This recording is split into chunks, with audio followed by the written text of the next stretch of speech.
maa ngi nuyu tous les auditeurs ñu nekk ci réew mi ak ñi nga xam ne nekkuñu ci ñu nekk bitim réew di leen gërëm di leen sant di gërëm tous les sénégalais yëpp fu ñu munti nekk ndax gis nañu taxawaay bi ñu taxaw ak cofeel bi ñu am ci président Ousmane Sonko ak yéene bi ñu am pour que mu jël réew mi ak confiance bi ñu am ne que bu jëlee réew mi dina ko doxal ci programme bi nga xam ne moo tax nit ñi gëm ko nit ñi topp léegi nag dafa am question yoo xam ne dafa bari woon ñu koy posé te laaj na ñu leeral ko benn yoon àddina yëpp xam question yooyu lan mooy ay tonton maanaam sénégalais yi dañoo ragal nekk dossier Ousmane Sonko dafa am lu ci manqué kon war nañu wax dossier bi nga xam ne que dañ koy yóbbu conseil constitutionnel lan moo war a nekk ci biir muy benn ñaareel bi it li ñu yar ragal ne que dafa manqué mooy li nga xam ne que dafa jóg ci administration bi maanaam direction générale des élections bi nga xam ne que dafa bañoon joxe ay fiches de parrainage ak la caisse de dépôt et de consignation bi nga xam ne daa jël chèque bi ñuy joxe pour caution bi ba pare bañ a joxe kayit bi nga xam ne que moom mooy wane ne que jot na ko donc question yooyu xëy na moom moo tax sénégalais yi xaw a am kiitaange ci par rapport ak dossier bi ma yëgle ne que dossier bi mot na sëkk li nga xam ne moom la yoon tëral lépp motal nañ ko léegi nag li ci des moom moo di que ñi nga xam ne que ñoom ñoo war a génne dogal bi ñëpp di xaar ndax dinañ ko génne wala duñ ko génne kooku yàlla rek a xam benn dossier yi ñu war a déposer lan la moom moo di que président Ousmane Sonko dafa war a bind ne que damay déposer dossier déclaration de candidature bind na ko signé na ko jébbal nañ ko conseil constitutionnel kon kooku mënul am laam-laame ñaareel bi ñu nekk bu fekkee ne que dafay déclarer ne que day nekk candidature day nekk candidat signé na kayitu déclaration candidature bi daf ko war a àndale juróom-ñeent kayit yoo xam ne bu fekkee ne que mot na bu boobaa la ñuy saytu kayit yi pour xam ndax kayit yi na ko yoon bëggee mel na noonu walla melul noonu léegi ci biir loolu mu am kayitu parrainage yi benn bi moom moo di war na joxe certificat de nationalité lii wane que ne moom sénégalais la et que maanaam seddoowul Sénégal beneen réew kayit boobu déposé nañ ko ñaareel bi moom moo di photocopie légalisée carte d'identité bu CEDEAO kayit boobu it man en tant que mandataire ak représentant moo di man la def man doon ndawam fa mu war a teew ma teewal ko fañ ko war a waxal ma waxal ko la mu war a def ma defal ko kon loolu defal naa ko déposé naa ko ñetteel bi moom moo di kayitu juddu boo xam ne que ba mu ko jotee weesuwul juróom benn weer kayit boobu it déposé na ko ensuite kayit boo xam ne que ñi nga xam ne que ñoom ñoo ko yëkkati pour def ko électeur pour def ko candidat mu di union des forces patriotiques dégg nga ak le crédit maanaam ak le front national ñetti parti yooyu ñoom ñoo ko ngemb ñooñu attestation bi jox nañ ma ko te attestation boobu déposé naa que ñoom ñoo ko ngemb comme candidat kayit bi ci toppaat moom moo di kayitu parrainage kayitu parrainage boobu motal nañ ko parce que fukki député ak ñett la ñu wax fukki député ak ñett yi dégg nga kayit boobu it déposé nañ ko mu ngi fii ma yor photocopie bi bu loolu weesoo ñu ne dafa war a déclarer ne que amul beneen réew moo xam ne que moom séddoo na ko ak Sénégal et que Sénégal mooy léppam fii la juddoo fii la nekk Sénégalais la fas yéene servir dégg nga et que séddoowu ko benn réew këyit boobu it Ousmane Sonko bind na ko signé na ko déposé naa ko léegi këyit boo xam ne que bu ci topp moom moo di que maanaam buur topp ko benn koppar 15 Mali buur topp ko muy nan la tuddati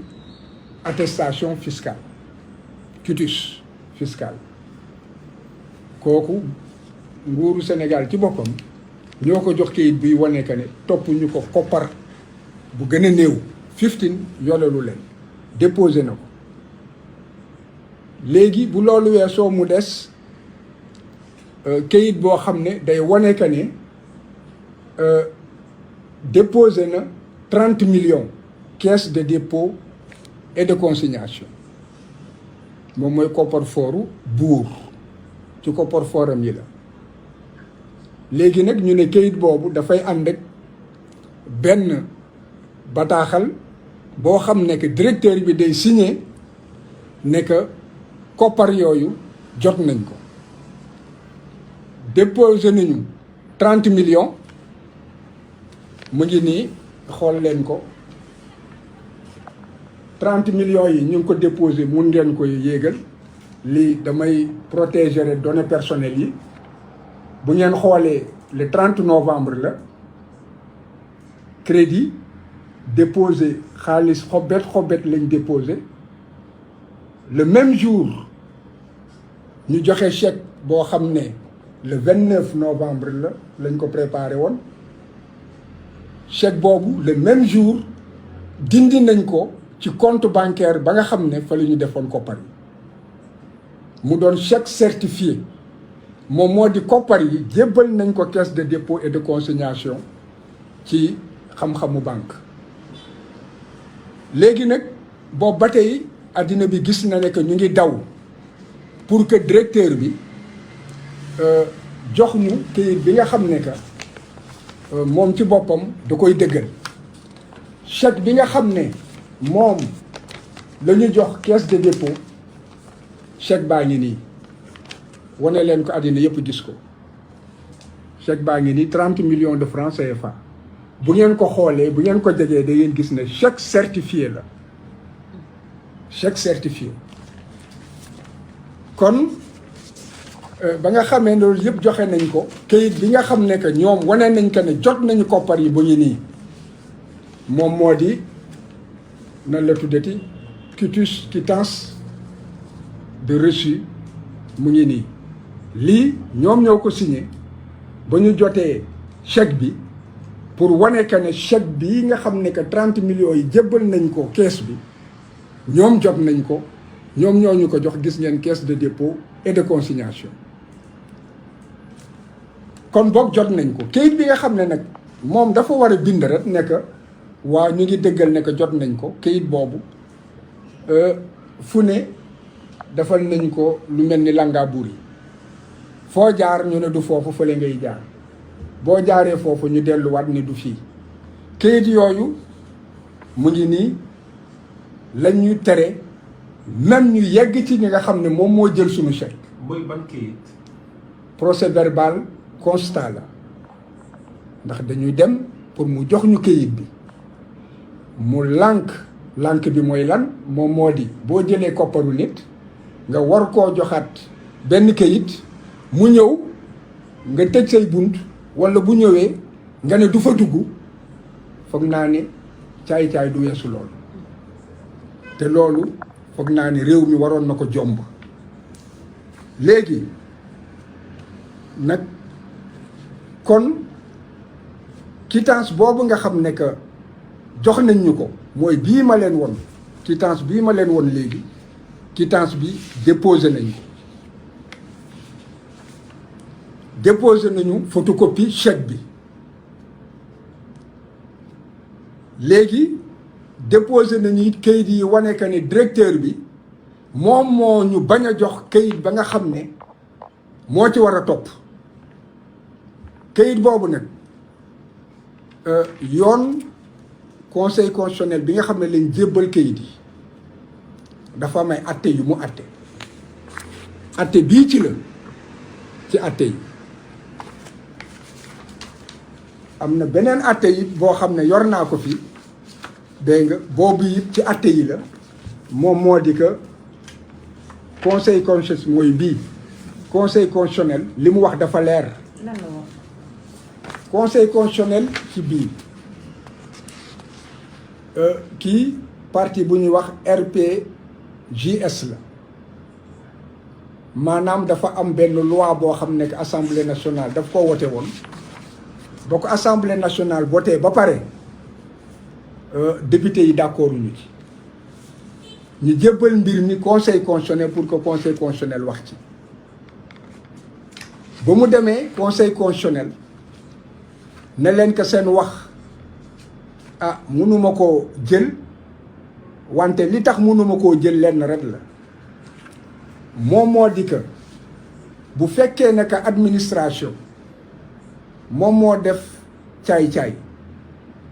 ba bañ leen jox ñaari copie loi bi nga xam ne dañ koo voté te ñun mënu leen ñëw ci ñun te indiwu leen ñaari copie loi bi administration caay-caayam mënul tax que ngeen jot seen droit wante nag li ñu leen di reprocher moom moo di que indiwu leen constat huissier bi ngeen indi constat bi yéen demu leen ca ka ngeen xam ne moom ngeen waroon laaj loi bi su ngeen demoon ci moom kon ñu dégg ci biir loolu ne que bu demoon ci ñoom kon constat huissier bi dina doy kon boog fii indi nañ ay constat huissier yi wane que ne dem nañu ki nga xam ne que moom moo ñu war a jox attestation bi et que moom moo indi blocage bi beneen bi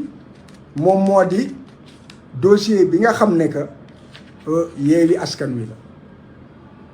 la dossier boobu it conseil constitutionnel maanaam dafa nekk procès verbal yi nga xam ne que def nañ ko procès verbal yooyu maanaam wane na ne que état bi moom moo bañ a def la ko yoon wax maanaam joxe kayit yi nga xam ne war na ko joxe kon boog kayit bi nga xam ne que manqué na loolu mënuñu cee sanctionné dégg nga Yewwi Askan bi et que dossier mu baax na kon boog ñu jàpp ne que conseil constitutionnel boo indee firnde ne que li manqué du ci yow wante la manqué administration bi ci caay-caayam moo ko bañ a joxe bu boobaa lam ko jox doy na preuve ne que maanaam rew topp nga ci yoon parce que dossier Yewwi Askan bi conseil constitutionnel dafa nekk indi na preuve indi nañ preuve indi nañ preuve dégg nga yuy wane que ne koppar yi ba nga xamee ne que Issa Sangaré baal leen ma Issa Sangaré war na déposer attestation yi dégg nga indi na preuve ne que jamono joo muy dem conseil kii caisse au niveau des impôts boobu xaalis bi disponible la kon ñun relevé de compte bi wane na nekk xaalis bi disponible na relevé de compte bi chèque bi joxe nañ ko te maanaam quittance biñ ñu jox wane na ne que it jël nañu sunu alal kon boobu bu ngeen xoolee lii nga xam ne conseil constitutionnel loolu lay vérifier motal nañ ko kon suñu dossier dañ ko war a recevoir parrainage bi moom amul benn problème parrainage yu député la te it na ko yoon waxee noonu lañ ko defee. d'accord maître xam nga lu ma xaw a jaaxal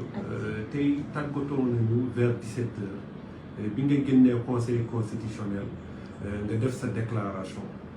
daanaka bi ngay wax da nga wax ak xel bu dal mais ñu gis ne guddi gi nga def déclaration bi diggante boobu ak léegi lan moo xew. dara xewul c'est parce que question yi ñoo bari.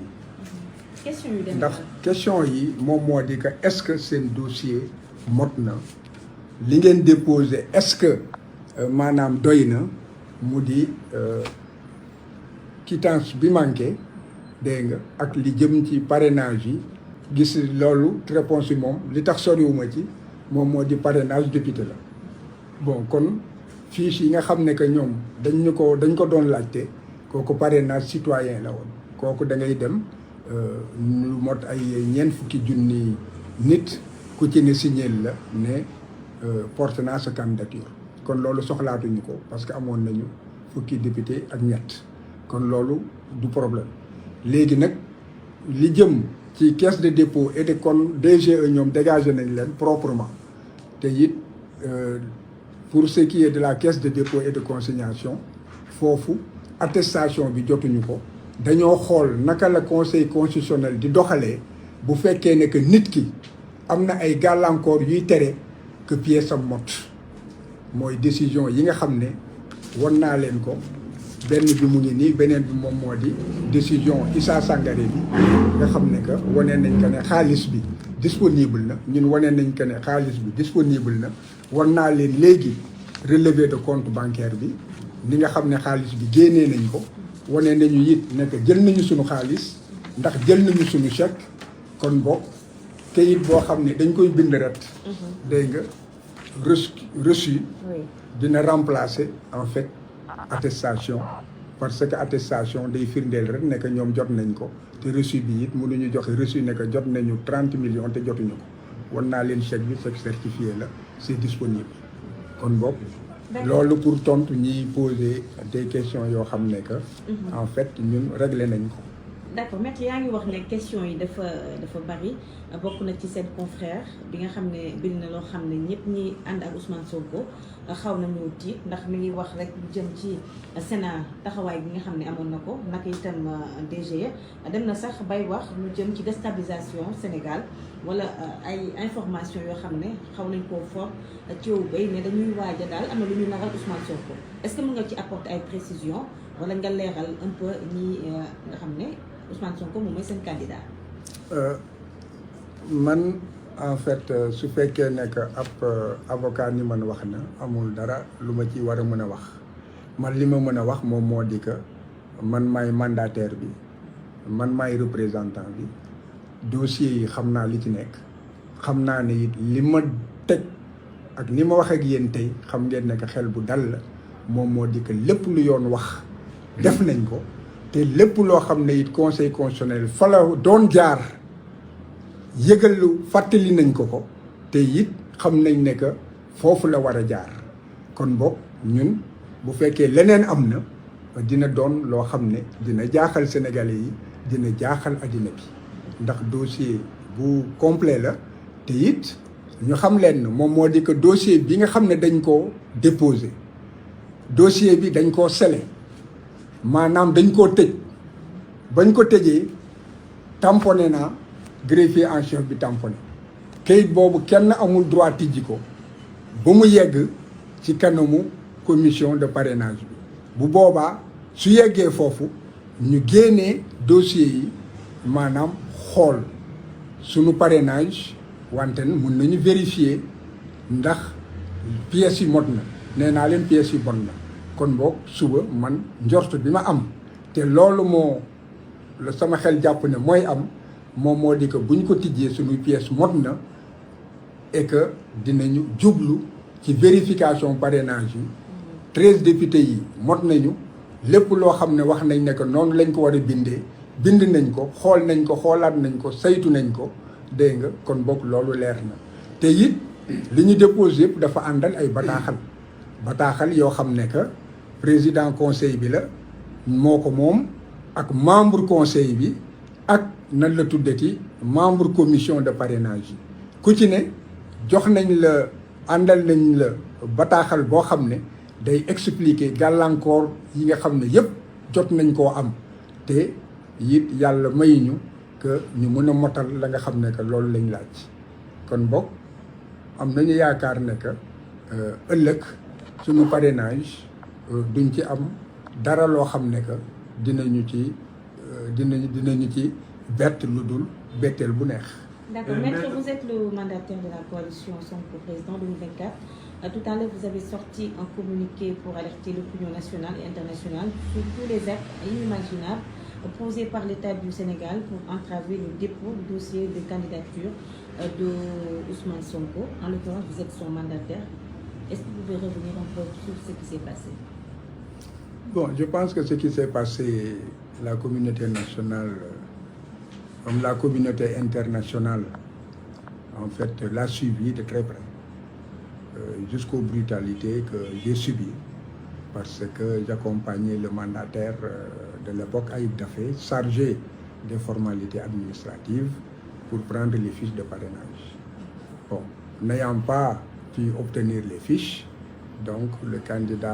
président Ousmane Sonko s'est rabattu sur le parrainage des députés, bon, où il ne pouvait y avoir aucune entrave. Donc vous avez vu que l'État n'a pas respecté la décision de justice rendue par Julien Sor,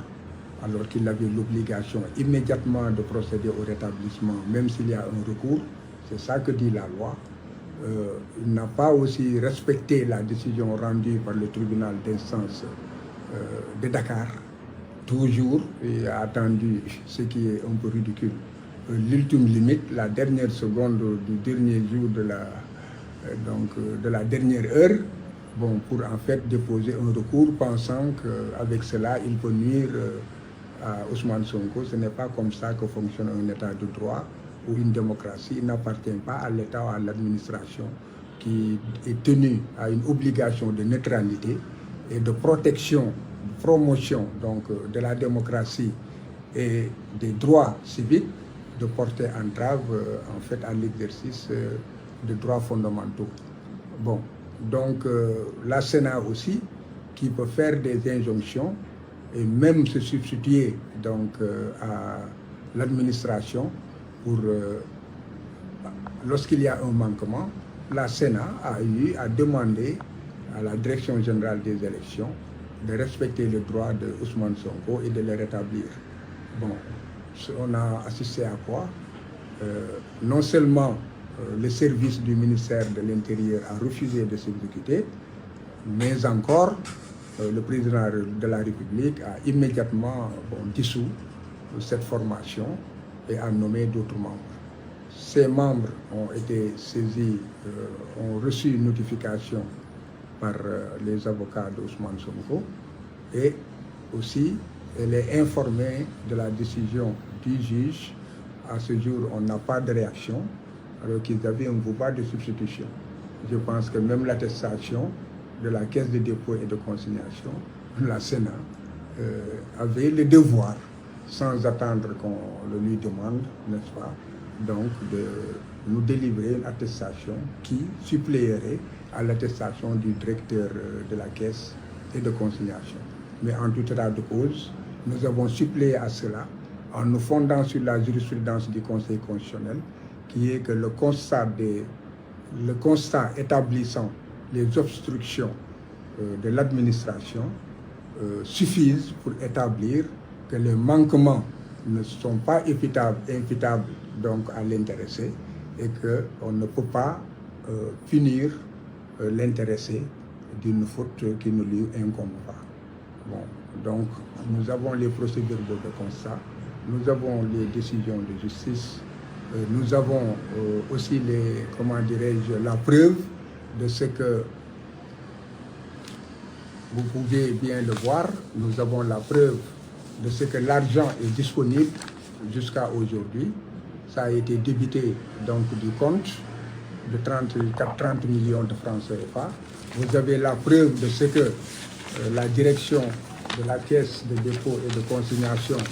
a reçu un chèque de 30 millions de francs CFA, un chèque certifié, donc de l'argent disponible pour la Caisse de dépôt et de consignation. Et vous avez ici même donc, un reçu de versement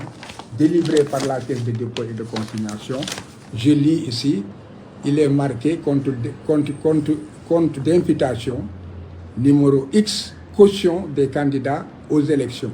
Bénéficiaire Ousmane Sonko de la coalition Sonko Président 2024, nature de l'opération, cautionnement des candidats aux élections. Vous pouvez l'agrandir, que tout le monde puisse le lire. Voilà. Donc il ne faut pas dire que l'argent n'est ni disponible ni déposé. Donc je vois mal que les 7 sages, au vu de tout cela, puissent en fait dire autre chose que de constater que si maintenant l'attestation n'est pas délivrée, le manquement est imputable à l'administration et que l'administration a agi par voie de fait. Vous pouvez bien le prendre, vous pouvez aussi, si vous le voulez, voir les relevés de compte bancaire où l'argent crédité en argent liquide a été débité le même jour pour le compte donc, de la caisse de dépôt et de consignation. Voilà en fait le relevé de compte, vous pouvez l'agrandir.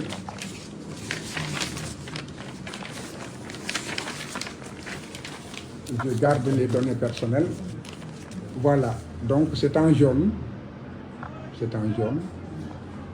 Voilà. Vous voyez, versement, on peut bien lire en liquide. Ensuite, vous voyez, versement par chèque. Débité du compte le même jour. 30 novembre. Je vous ai montré tout à l'heure le chèque. Bon, donc maintenant, je pense que tout le problème est de savoir si ce pays va s'ancrer dans la démocratie, ou bien si en fait l'affaissement donc, de la démocratie par le fait de l'administration va continuer. D'accord. Il y a des informations qui circulent. L'élimination de Ousmane Sonko est déjà actée par le Conseil constitutionnel. En tant que son mandataire, est-ce que vous pouvez apporter des précisions par rapport à ces informations? Je ne peux pas en fait confirmer une information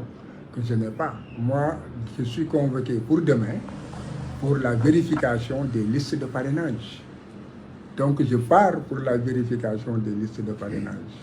Donc l'élimination d'Ousmane Sonko, je me demande où est-ce que vous avez pris cette information. Alors que, en fait, l'enveloppe contenant les parrainages est scellée et ne peut être ouverte que devant moi. À partir de ce mois déterminé, on me dira il y a tel ou tel motif et je vous ai lu tout de suite la déclaration, la décision donc, du Conseil, n'est-ce pas, qui liste ma ne que moom la ñu war a xëy na ñu njëkk ko saytu te buñ ko saytoo it bu dee dañoo teg lépp ci fa mu war a jaar maanaam ci article bii nga xam ne que moom laa wax léegi moom moo di article 121 nga xam ne dafa wax li yoon wax ne que lii la ñu war a dugal wante la ñu dugal waruñu koo xool dañu war a xool parrainage yi est-ce que jaar na yoon wala jaarul yoon dañu xool est-ce que pièces yi ñu ngi fi jëmm ji la ñuy xool mais duñu xool ci biir te jëmm yëpp a ngi foofu kon boog parrainage bi dañ ko war a xool ndax moom jaar na yoon bu jaaree yoon nag bu boobaa le conseil constitutionnel di dem commission bi du ko fekkee ñoom rek ñooy dem léegi nag loxu mbóot këyit bu ci ne saytu ko bu fekkee dangaa juum sax ci sa juddu ñu ne sa këyit baaxul foofu la ñuy éliminer man loolu yaakaar naa ne que yëfu cuune yooyu man du ma dal. xam nga si yaakaar si conseil constitutionnel dina def liggéeyam ni ñu waree. xam nga li ëpp ñeent fukki at a ngi nii ma nekk tribunal te ñi nga xam ne yëpp ñu ngi conseil constitutionnel yaakaar naa ne buñ ma njëkkee tribunal it ñoom ñoo ma mag benn at la wala ñaari at kon ñoom ñëpp ku ci ne xam naa la ci biti te xam naa la it lu bari ci li biir li ma mën a wax moom moo di que confiance am naa ko conscience nag wax warul tekki ne que munoo am betteel moo may jaaxal ci ñoom. fi ñuy daanale Ousmane Sonko. te it ma ciy boole ne que nag buur daa bari doole. ak bari pexe. fi ñuy daanale est-ce que yaa ngi déggante sa client Ousmane Sonko est-ce que kañ nga mujj a gisee moom ak état ak fan la toll et cetera. Ousmane mu ngi ci jàmmam ndax gëm na dossier bi dama ko préparé moom te dafa di koo xam ne que pepp suuf du ko rëcc kon dañ ko vérifier ba lépp leer kon xelam dafa dal dégg nga kooku muy benn ñaareel bi it moom moo di dafa di ko gëm yàlla xam na ne que nit bari nay pexe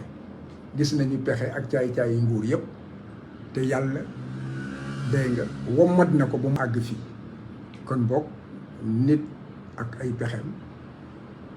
yàlla ak dogalam kon mu ngi ngëm-ngëm ñetteel bi it moom moo di xeebul sénégalais yi xam na ne que sénégalais yi incha allah rabbi li nga xam détermination bi ñu am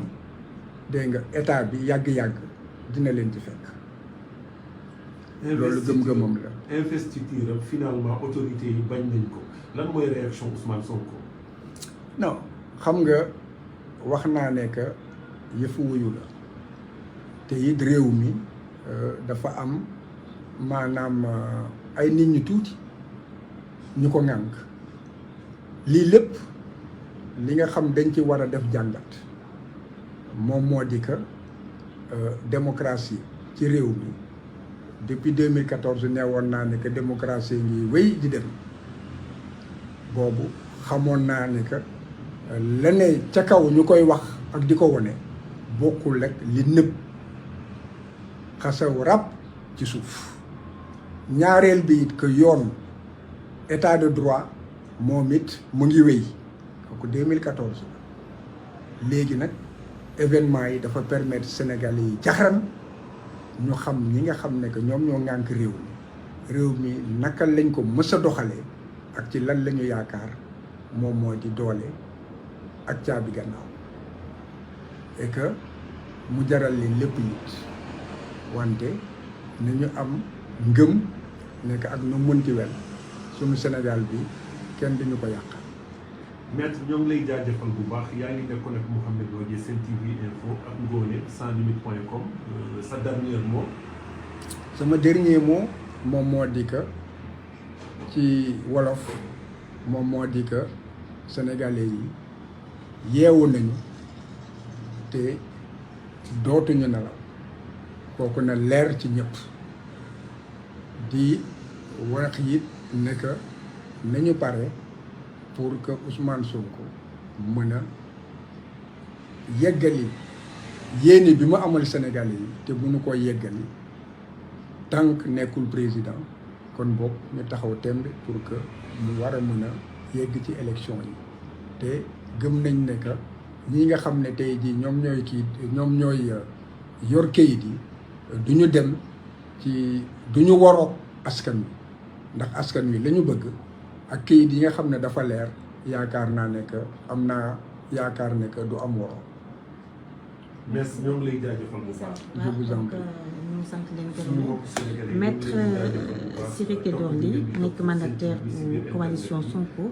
président dégg nañu kàddoom